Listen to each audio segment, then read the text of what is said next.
Hello, Kevin Lynn here, and this is another Institute for Sound Public Policy podcast. This week, I'm in Texas with a group of activists for Operation Burning Edge. That is a boots-on-the-ground look at what is going on along our southern border, starting with the area around Brownsville, Texas, and eventually reaching the Pacific Ocean. I joined the group yesterday and on my way down, stopped off in San Antonio and met with radio host George Rodriguez, who is also a blogger, author, a frequent contributor on Fox News, and a constitutional conservative American of Mexican descent. And he's also a San Antonio native. I toured a U.S. Conference of Catholic Bishops Migrant Center with him and learned a lot about the impact Biden's border policies are having on the citizens of San Antonio. But before I get into the interview, let me give you a few facts regarding encounters with illegal aliens in this sector, which is also known as the Laredo sector.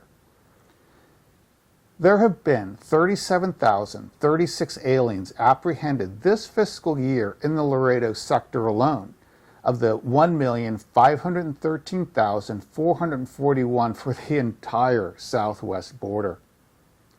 Of the 276,164 inadmissibility determinations that were made for those entering the country illegally along the entire southwest border, the Laredo field office of the Office of Field Operations has processed 143,362 of them. To put this in even greater perspective, 76,698 of the 1.51 million illegal entries so far this year have been in Texas. This, my dear audience, is nothing short of an invasion that is being assisted and, for all intents and purposes, carried out by the Biden administration and a host of bad actors. Now, on to our interview with George Rodriguez. This is one of the nonprofits that's helping to provide services, to provide assistance to these migrants.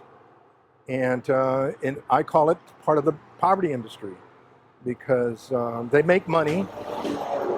They make money from the federal government, from the taxpayer, by helping poor people. Unfortunately, in this case, the poor people happen to be illegal aliens that shouldn't be here.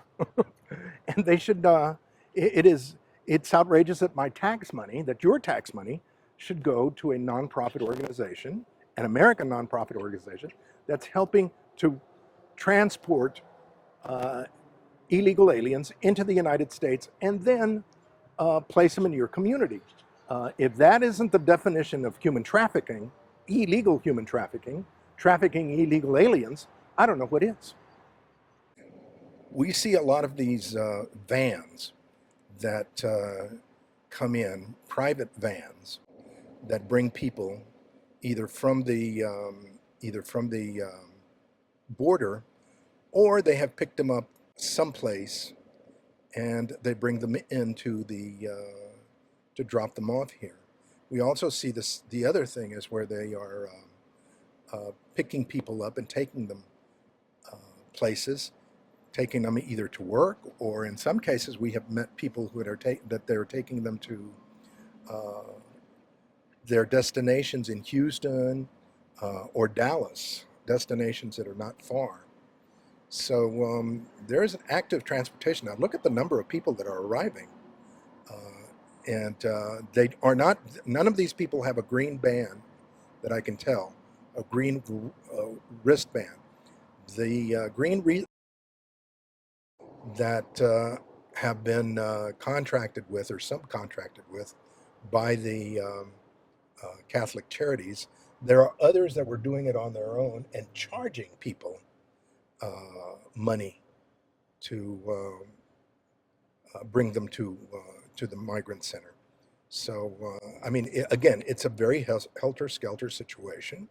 The fact is, number one, that they are illegal aliens. And number two, nobody knows who they are, what they're here for, and who's bringing them in. And we wanted just to let you know what's going on here in San Antonio with this situation. We've got the Migrant Center was set up about a year ago, a little over a year ago, and it was the idea was to process folks coming across the border and then having them a place where they could temporarily stay so that then they could be distributed. They could go on to their destinations. However, what has happened is because the border is so open, what was originally intended to be for 200 individuals has become 200 a week as it was planned, has now been something like 500 a day. And of course, we've got folks that are coming across the border from virtually every country in the world. Today, there's a lot of Haitians. We've had a lot of Venezuelans here. And what is happening is that they are coming in. The nonprofit organizations are providing assistance to them in various ways, mostly with assistance on them traveling onto a destination. The majority of them want to go to New York, even though they are told that New York doesn't want them, that the sanctuary community there has kind of closed its door. But they are going virtually everywhere. We've done a lot of interviews out here, and we've talked to people who are going to Washington, D.C., who are going to Miami, who are going to Chicago, virtually everywhere, and even Utah and Idaho. ¿Todos son familiares? Nomás les vamos a preguntar cómo fue la jornada, cuánto se tardó y a dónde van. ¿A dónde piensan ir? Estamos viendo con mi hermano. ¿A dónde? En Nueva York. En Nueva York. Gracias. You taking it? I take it. Roll. Good. Van para Nueva York entonces. Sí. Y saben que va a ser mucho frío allá. No es como Ecuador. Y tienen familia que los espera allá entonces. ¿Cuánto se tardaron en la jornada? 3 semanas y media. 3 semanas. 3 weeks. They took 3 weeks in traveling up here. They're going to New York from San Antonio. Y no se enfermaron los niños. No, gracias a Dios. Ahorita no. The kids did not get sick, thank heaven. Y no hubo peligros, no tuvieron miedo con todo lo que se oye. Bueno, sí, de todo un poco, pero gracias a Dios, con la bendición de Dios, no nos pasa. ¿Dónde fue más peligroso? México, Pasar la selva. la selva. Sí, Crossing Panama, what they call the jungles, that's where they were most scared of what might happen. Y ahora que ya van, ¿cuándo salen para Nueva York? ¿Saben? mañana martes tenemos. They leave for New York tomorrow on Tuesday. Bueno, muchas gracias. And what will they do in New York? ¿Qué van a hacer en Nueva York? ¿Tienen trabajo o van a buscar trabajo? They're going to look for jobs. They're going to look for work. They haven't got it. They're going to meet some family members up there, but they don't know what they're going to do in New York. My friends, is something that's coming to your backyard. These folks have crossed the border. The vast majority of them are folks that are poor, poorly educated, barely educated, and it's going to be difficult in today's American economy. What they're going to do? How are they going to be integrated into American society? The other issue is that many of them are young men. As you will look around, that we will see, we will show you, the vast majority of the people that are coming in are young men of military age. Suela, estamos haciendo un documentario. ¿Podríamos hablar contigo rapidito? ¿Está bien? A ver, si te puedes poner. ¿Cómo te llamas? Nomás tu primer nombre. ¿Cómo? Carby José. Carby José. His name is Carby José, and he's from Venezuela. ¿Cuánto te tardaste en la jornada? Tomó una jornada de trayecto desde allá hasta aquí. Ajá. Cuando saliste de Venezuela, ¿cuánto saliste? No, obviamente saldré como 10 días, pero para cruzar México nada más fueron 10 días aparte. Y después que pasé para acá me tuvieron un mes y 15 días preso de cárcel en cárcel porque pisé el territorio sin permiso. Mm-hmm. It took him 10 days to get to Mexico and then another 10 days to cross Mexico. And then he was incarcerated for crossing private property here in Texas. ¿Y a dónde vas? Chicago. A Chicago. He's going to Chicago. ¿Tienes familiares o amigos que te esperan allá? Un amigo. He's going to meet a friend in Chicago. ¿Qué vas a hacer? ¿Piensas qué clase de trabajo? Soldadura, bañilería, pintor, pinto y empasto. He hopes to get into construction. He is a painter, and he does other type of construction work. Seguridad privada, pues trabaja de cuarto también en Venezuela. Bien, en Venezuela. ¿Y tienes familia todavía en Venezuela? Toda mi familia está allá. His whole family is still in Venezuela. ¿Piensas traértelos? Quiero ubicarme yo para traerme a mis hijos. He hopes to bring his family, particularly his kids, as soon as possible.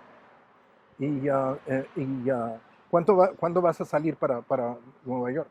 O para Chicago, digo. No sé, bueno, tengo pasaje. Oh, no, todavía no tienes pasaje.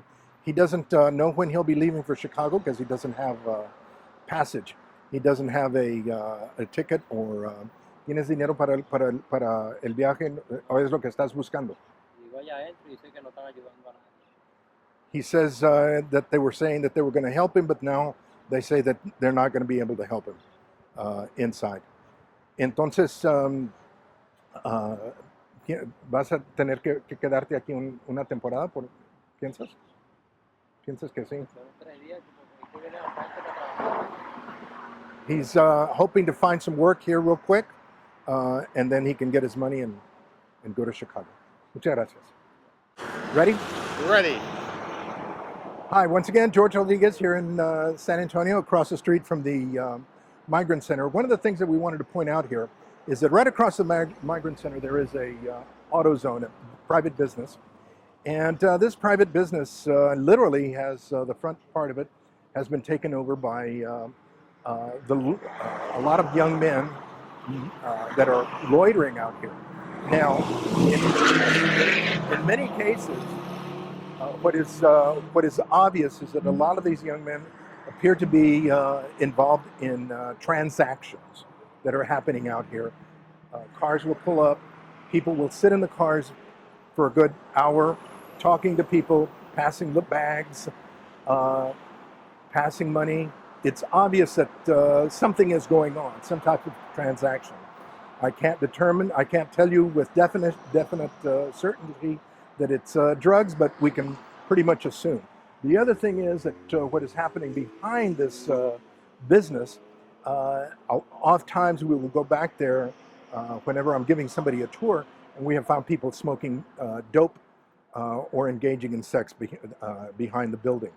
This, again, is part of the problem that we've got with so many young men of military age that are coming across, and then who do not have the passage or the way to get to their next destination.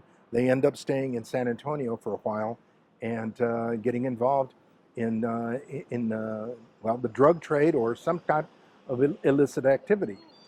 Now, we're going to walk back here. If you will see straight down, early on when the Migrant Center began getting crowded, what started happening was that a lot of people